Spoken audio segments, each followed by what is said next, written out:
सुप्रभातम बच्चों। आज हम कक्षा 8वीं के संस्कृत पाठ्य पुस्तक का पहला अध्याय पढ़ने जा रहे हैं, जिसका नाम है सुभाषितानी। सुभाषितानी का अर्थ है सु मतलब अच्छा, भाषित मतलब कहा गया, और इसमें सु जो है वो एक उपसर्ग है, मतलब ऐसे वचन जो बहुत अच्छा उपदेश देते हो, जो हमें जीवन में सन्मार्ग पर चलने के लिए प्रेरित करते हो।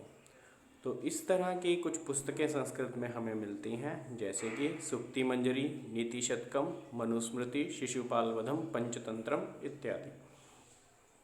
तो आपकी पुस्तक का पहला श्लोक है गुणा गुणज्ञेषु गुणा भवन्ति ते निर्गुणं प्राप्य भवन्ति दोषाः सुस्वादुतो या प्रभवन्ति नद्यः समुद्रमासाद्य भवन्ति पेयाः। अर्थात गुणा गुणज्ञेषु गुणा भवन्ति, कि जो गुण होते हैं यदि वो गुणज्ञों में रहते हैं, मतलब अच्छे लोगों में रहते हैं, तो वो गुण के रूप में ही रहते हैं। ते निर्गुणम प्राप्य भवन्ति दोषा, ते मतलब वे मतलब वो जो गुण होते हैं, निर्गुणम मतलब कि बुरे व्यक्तियों को, गुणहीन व्यक्तियों को, प्राप्य मतलब प्राप्त करके, भवन्ति दोषाः मतलब दोष के रूप में परिणित हो जाते हैं। सुस्वादुतो या प्रभवन्ति नद्या, अर्थात मीठे जल से, सुस्वादु मतलब मीठा, तोयः मतलब जल को लेकर, जल से युक्त, प्रभवन्ति मतलब बहती हैं, नद्या नदियाँ मतलब नदियाँ जो मीठे जल के साथ बहती हैं, वे समुद्रमासाद्य समुद्र के पास पहुंचकर या समुद्र में मिलकर भवन्ति अपेयाः मतलब कि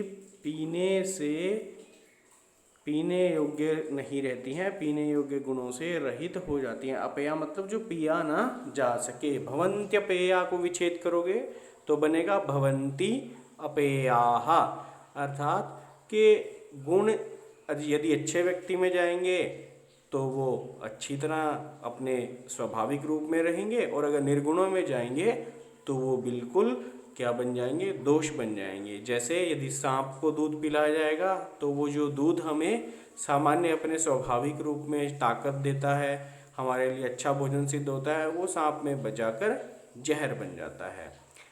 तो इस प्रकार हम अगला श्लोक पढ़ते हैं। साहित्य संगीत कला विहीनः साक्षात् पशुपुच्छ विषाणहीनः तृणं न खादन्नपि जीवमानः तद्भागधेयं परमं पशूनाम्।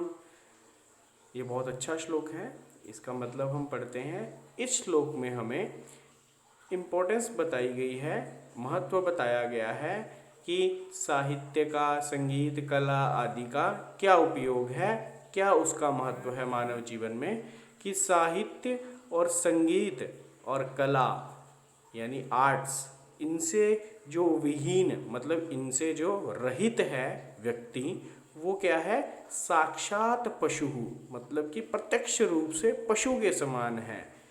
पुच्छ विषाणहीनः, और कैसा पशु, जिसको ना पूंछ है और ना सींग हैं। और आगे कहते हैं तृणन्न खादन अपि जीवमानः, कि तृणन्न खादन अपि जीवमाना मतलब वो ऐसा पशु है जो घास नहीं खाता है फिर भी जी रहा है। तद्भागधेयं परमं पशूनाम, और उनके घास ना खाने की जो बात है वो भाग्यशाली हैं, उस मतलब उसकी वजह से, उनके घास ना खाने की वजह से भाग्यशाली हैं पशु, कि वो भी पशु है जो साहित्य संगीत कला के विहीन है, और जो दूसरे चार टांगों वाले पूंछ वाले हमें पशु दिखते हैं वो भी पशु हैं। तो जो चार टांगों वाले पशु हैं वो क्या खाते हैं, घास इत्यादि खाते हैं। तो कम से कम उनका तो भाग्य अच्छा हुआ कि मनुष्य रूपी जो साहित्य संगीत कला से हीन लोग हैं वो घास नहीं खाते, दूसरे पशुओं के लिए, उनके लिए भोजन बच जाता है।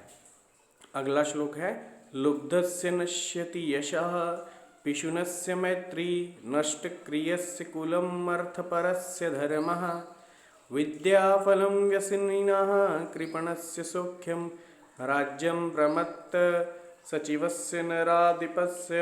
अर्थात कि जो लुब्ध व्यक्ति होता है उसका यश का नाश हो जाता है, और पिशुनस्य मैत्री माने पिशुन व्यक्ति की क्या हो जाती है, मतलब चुगलखोर व्यक्ति की मैत्री मित्रता जो है वो नष्ट हो जाती है। और नष्ट क्रियस्य कुलम, और जो इनएक्टिव व्यक्ति है, जो कोई काम नहीं करता है, उसका कुल का नाश हो जाता है।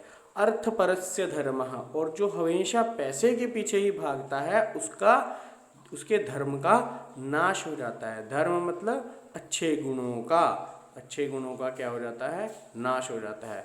विद्या फलम व्यसनिनः, और व्यसनी मतलब कि नशा करने वाले का, सदा आराम ढूंढने वाले का विद्या फल जो है वो नष्ट हो जाता है।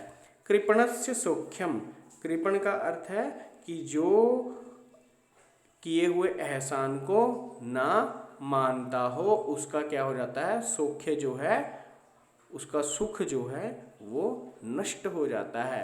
राज्यम प्रमत्त सचिवस्य नराधिपस्य, यहाँ पर प्रमत्त शब्द आया है। प्रमत्त का मतलब है लापरवाह या फिर ध्यान ना देने वाले।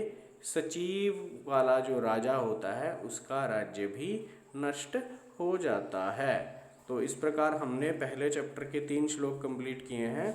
आप सभी को ये श्लोक अर्थ सहित लिखने हैं अपनी नोटबुक में, और इन श्लोकों को याद करना है। बाकी का चैप्टर हम अगली वीडियो में पूरा करेंगे। Thank you.